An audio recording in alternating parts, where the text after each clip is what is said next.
बिस्मिल्लाहिर्रहमानिर्रहीम, अस्सलाम वालेकुम एंड वेलकम बैक टू मितकी ऑफिशियल। आई होप कि आप ठीक होंगे और आप सोच रहे होंगे जी इतनी खूबसूरत सी जगह मैं आपको दिखा रही हूँ। तो जी ये हमारा प्यारा शहर है एबटाबाद, और जहाँ आपको पता है ये एक तो city of school and colleges है, दूसरा अपनी ग्रीनरी की वजह से मशहूर है, सीनिक प्लेस है, पहाड़ों का शहर भी आप इसको कह सकते हैं। आपको इसकी ग्रीनरी देख के अंदाज़ा हो रहा होगा कि कितनी खूबसूरती है इस शहर में। और नो डाउट यहाँ के रहने वाले लोग बहुत प्यारे हैं, यहाँ का कल्चर बहुत प्यारा है, और यहाँ पे तालीम की जो है अहमियत को बहुत समझा जाता है। तो यहाँ पे जो है 2-3 मेडिकल कॉलेजेस हैं, आर्मी बर्नहॉल कॉलेज भी है, इसके अलावा जी कैडेट कॉलेज, और ये सब चीज़ें जो है ना यहाँ की जो है ना एबटाबाद के बारे में मशहूर हैं, और ब्यूटी तो जी नंबर 1 पे है।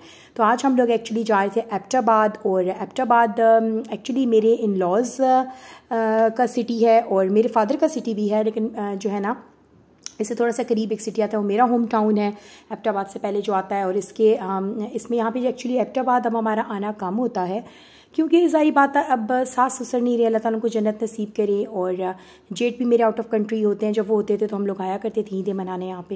लेकिन एनी हाउ यहाँ पे मेरे हस्बैंड के चचा रहते हैं, हम कभी कभी उनसे मिलने भी जाते हैं। और वैसे जो मैं यहाँ आती हूँ, मेरे बेटे के डॉक्टर हैं एक होम्योपैथिक के, बड़े नाइस से, उनसे हम लोग कंसल्ट करते हैं। मैं मंथली बेस पे आती हूँ, तो महीने डेढ़ बाद मेरा एक चक्कर लाजमी लगता है। तो यहाँ ये देखें जी, आप ब्यूटी देख रहे हैं ना कि कितनी सीनिक प्लेस है, यहाँ पे इतने सारे ट्रीज़ हैं, इतने पहाड़ हैं, और बहुत ही खूबसूरती का एकदम से आपको ना कूलिंग का एहसास होता है। आप एंटर होते हैं ना एबटाबाद में। खैर अब तो थोड़ा सा गर्मी वर्मी हो गई है, लेकिन ये है कि हर तरफ ही हो गई है, लेकिन फिर भी एक डिफरेंस है। तो इसके बाद जो हम लोगों ने यहाँ के कबाब बहुत ज़्यादा मशहूर है, चप्पल कबाब एबटाबाद मानसेरा के। और जो मेरी बहनें वहाँ से मुझे देखती हैं वो ज़रूर बताएंगी आपको कि ऐसा ही है। तो यहाँ पे हम लोगों ने ली थी आज जी, यहाँ पे रोटियाँ हम लोग लाए थे तंदूर के साथ। हम लोग एक जगह से चप्पल कबाब हर जगह बना रहे थे, लेकिन हर जगह के स्पेशल नहीं होते हैं, ख़ास जगह से मेरे हस्बैंड लाते हैं जहाँ के हमें पसंद है। तो यहाँ वो लेकर आए हुए थे चप्पल कबाब, साथ में देखिए उन्होंने जो है ना वो चटनियाँ वटनियाँ भी दी थी। तो यहाँ मैं अपनी बेटी को दी थी खाना। और इसके बाद जी हम लोगों ने डॉक्टर साहब से कंसल्ट कर, फिर मम्मी की तरफ जा रही थी। और माँ के बग़ैर जी, माँ का घर बिल्कुल ख़ाली लगता है, ज़िंदगी वीरान है, और बस अधूरापन आ गया। कहते हैं जी मावां ठंडियाँ छावां, वैसे ही नहीं कहते, वाकई माएँ ठंडी छाई की तरह होती हैं, जो आपको ज़िंदगी की तलख़ी में, उसकी धूप में आपको अपने साए में ले लेती हैं, और ठंडी छाँव होती है जिसमें बैठ के आप अपने सारे गम भूल जाते हैं। तो माँ की जो याद है ना, वो तो हर वक्त हर घड़ी मेरे साथ है। अब्बू की भी है, ज़ाहिर बात है, लेकिन फ़ादर के साथ और तरह का आपका होता है रिलेशन, माँओं के साथ आपकी और तरह की बॉन्डिंग होती है। तो बस फिर ये कि पीछे से जो हम कर सकते हैं उनके लिए दुआ है, उनके लिए सदका जारिया है, उनके लिए नेक अमाल है। और बस अम्मी की बहुत याद आती है। जब भी मैं एबटाबाद अपनी सिटी जाती हूँ तो मुझे अम्मी की बहुत ज़्यादा याद आती है। तो इसी मैं हमेशा ना पहले अम्मी से मिलने के लिए जाती हूँ, और अम्मा तो अब घर पे नहीं है ना, तो उनसे मिलने मैं कब्रिस्तान जाती हूँ। तो मैं गई थी जी अम्मी की कब्र पे, अम्मी के लिए फ़ातिहा पढ़ती हूँ। और बस क्या कर सकते हैं, ज़िंदगी में एक बहुत बड़ी कमी है जो पूरी नहीं होती। और मुझे यह लगता है कि माँ से मुलाकात होगी, माँ की खुशबू आती है, तो मैं ज़रूर आती हूँ। आई डोंट नो कब्रों पे आना अलाउड है या नहीं है लेडीज़ के लिए, लेकिन अगर आप कवर्ड होकर आएँ तो मेरा दिल करता है कि मैं अपनी माँ से मुलाकात करूँ।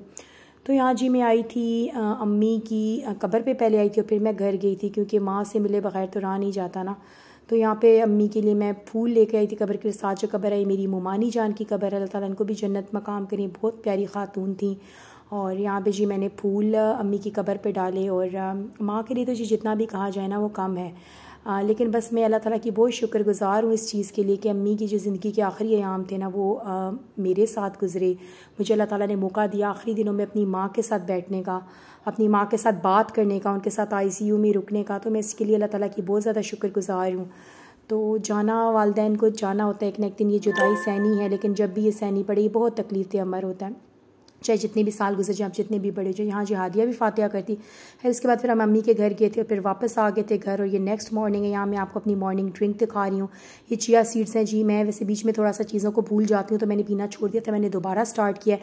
आप चाहे यहाँ पे से फुल ग्लास वाटर में बना सकते हैं। मैं रात को इसको 1 या 2 चम्मच आप रात को सोक करें, ओवरनाइट सोक करें, और मॉर्निंग में आप इसको फुल ग्लास भर लें, और इसको अच्छे से आप मिक्स करें, और इसमें एक लेमन का जूस डालें, और अगर आप हनी आपको पसंद है तो आप डालें। ये ज़बरदस्त जो है ना फैट कटर ड्रिंक है आपकी। और मॉर्निंग के लिए बेहतरीन स्टार्टर है। तो खैर मैंने हनी तो नहीं डालता, मुझे थोड़ी सी एलर्जी हो जाती है हनी से।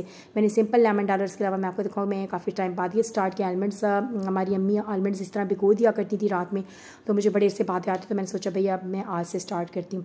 तो इसके फिर कुछ टाइम के बाद मैंने यहाँ पे नाश्ता बना रही थी। मेरी बेटी नाश्ते में मिल्क शेक लेती है, जबकि मेरा बेटा तकी ब्रेड लेते हैं।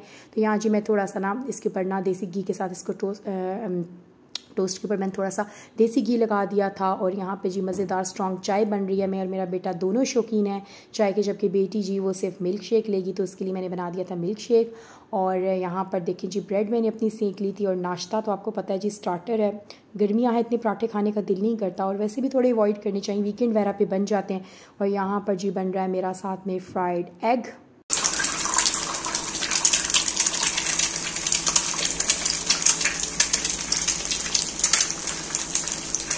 तो यहाँ पर जी मेरा नाश्ता बन गया था। और एग को ज़रूर अपनी डाइट में शामिल करके, मेरी अपनी बेटी एग नहीं खाती, मैं इस पर बहुत नाराज़ होती हूँ, ये बहुत ज़रूरी होता है हेल्थ के लिए। तो यहाँ जी अब मैं आज बना रही हूँ भिंडी गोश्त। तो मैंने एक तरफ देखें फ्राइंग पैन में चढ़ा दी, मैंने भिंडियाँ फ्राई करनी है। दूसरी तरफ जी मैंने इसकी ग्रेवी बनानी है। मैं बना रही थी भिंडी गोश्त, लेकिन चिकन में बना रही थी, भिंडी चिकन आप कह सकते हैं। तो अनियन मैंने ले ली थे 2 मीडियम, उसमें मैं ऑयल मैंने डाला और अनियन डाल दिया, साथ में नमक और ज़ीरा मैंने ऐड किया क्योंकि ज़ीरा रोस्टेड नहीं था। दूसरी तरफ जी मैंने भिंडियाँ थोड़े से ऑयल के अंदर इनको मैं जो ना थोड़ा सा फ्राई कर लूँगी, हाफ टन ये हो जाती हैं। और साथ थोड़ा नमक मैंने ऐड कर दिया, थोड़ा लेमन मैं ज़रूर स्क्वीज़ करती हूँ। ज़बरदस्त किस्म की एक्सीडेंट टिप है, इससे जो है ना वो भिंडियों में लेस पैदा नहीं होती।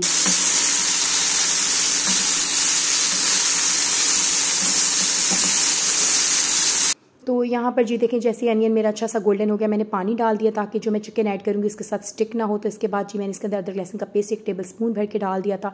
इसकी जब रॉ स्मेल ख़त्म हो गई थी तो मैं अब इसके अंदर चिकन ऐड करूँगी। चिकन की मैंने बहुत अच्छी बुनाई करनी है उस वक्त तक जब तक इसका कलर प्यारा सा रोस्टेड हो जाए और वाइट हो जाए इसका कलर। इसलिए अगर आप स्टेप फॉलो करते हैं गोश्त चिकन या मटन कीमे के साथ, तो कभी भी इसमें जो है ना वो हीक नहीं आती है। तो दूसरी तरफ की मीडिया मेरी हाफ टन हो गई थी और इनको मैंने बंद कर दिया था। और अब इसके अंदर मैं मसाला जात ऐड करी, जो कि खुश्क धनिया है, लाल मिर्च और हल्दी है, क्योंकि नमक और ज़ीरा जो ना ऑलरेडी पहले ही जा चुका है। और साथ में थोड़ी सी काली मिर्च मैं ना मीट के सालन में ज़रूर ऐड करती हूँ, उससे ना ग्रेवी में बड़ा मज़े का ना यखनी टाइप टेस्ट आता है।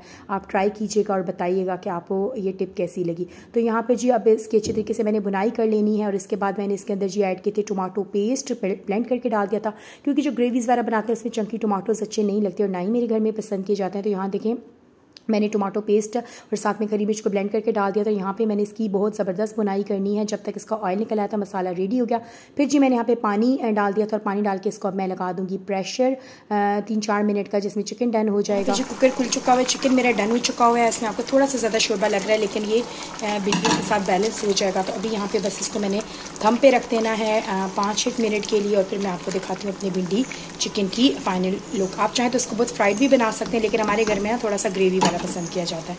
मैं दिखाती हूँ आप इसकी फाइनल लुक। तो यहाँ पे देखें 5-8 मिनट के दम के बाद जो है खाना रेडी हो गया। ऊपर मैंने हरा धनिया और जो है हरी मिर्चें जो थी वो डाल दी थी और थोड़ा सा गरम मसाला छिड़क दिया था। और ये देखें जी मेरी भिंडी चिकन की फ़ाइनल लुक है।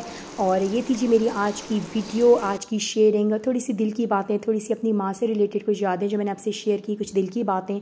और माँ की कमी तो कभी पूरी नहीं होती जी। और अगर आपको मेरी आज की वीडियो अच्छी लगे तो लाइक कीजिएगा, सब्सक्राइब कीजिएगा, मुझे इंस्टा, फेसबुक और टिकटॉक पे लाजमी फॉलो कीजिएगा जी, जिसका लिंक जो है ना वो डिस्क्रिप्शन बॉक्स में है। और बस ये थी जी आज की वीडियो, फिर मिलती हूँ जी नेक्स्ट वीडियो में। तब तक के लिए अल्लाह हाफिज़।